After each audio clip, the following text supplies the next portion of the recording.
Carbon market гэдэг бол дэлхийн хамгийн том бизнес болж байна. Зах зээл засгийн газар хамаарны бизнес болж байна. Томоохон компаниуд, дэлхийн хэмжээний том корпорациуд carbon market-ыг сонирхож эхэлсэн байна. Карбоны зах зээлд тоглолт хийх олон тоглогч байгаа. Дэлхийн банк Монгол улсад байгальд түшгэлсэн шийдлийг ашиглаад хүлэмжийн шингээлтийг нэмэгдүүлэх.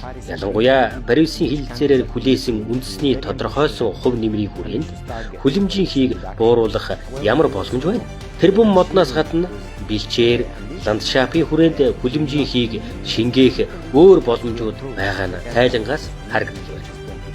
Өнөөдрийн энэ хэлэлцүүлэг энэ өндөр түвшний уулзалтын хүрээнд бид нар хүлэмжийн зах зээлийн дотоодын нөхцөл байдлууд за мөн олон улсын зах зээлтэйгээр их уялдах юм бэ гэдэг энэ агуулга дээр бол үндэс суурай тавиад дахиж нэг хэлэлцээд дараагийнхаа алхмуудыг гаргаж байгаагаар бол нэгдүгээр онцлогтой. За хоёрдугаар үндэсний засгийн газрын хүрээнд байгаль орчин аж үйлчлийн яамны хувьд энэ хүлэмжийн зах зээлийг дэмжих хүрээндээ бүртгэлийн журмыг гаргаж танилцуулж байгаагаар бас нэг онцлогтой. Энэ маань бол хүлэмжийн зах зээлийн дотоодын суур нөхцөл боломжийг бол бүрдүүлж байна гэж ойлгож байна.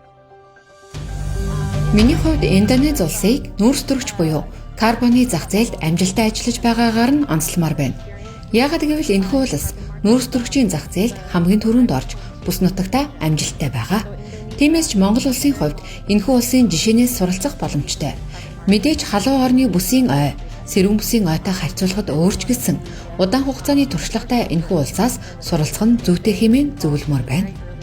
Аж ахуйн энэ доктортой менежментийг хэрэгжүүлснээр илүү богино хугацаанд бид нар бас энэ нүүрс төрөгчийн зах зээл рүү орох болцоод байгаа. Тэгэхээр нэгэсэндээ ойн тодорхой бүтээгдэхүүнийг нөөцийг бид нар бас эдийн засгийн эргэлтэнд оруулах гэсэн. Ингэснээр эдийн засаг дөөр өгөөж өгөн ажлын байрыг бий болгоно. Нөгөө талдаа ойн экосистемийн эрүүл ахуйн нөхцөл байдал сайжраад байх юм олон талын юм ач холбогдолтой. Тэгэхээр энэ carbon market-ын зах зээл магадгүй хүн төрөлхтөн өөрсдөө энэ металлуудыг цаашдаа энэ тул оршуулгахын тулд энэ эдийн засгийн хөшрөөгийг илүү сайн явуулсаа гэж бодож байна.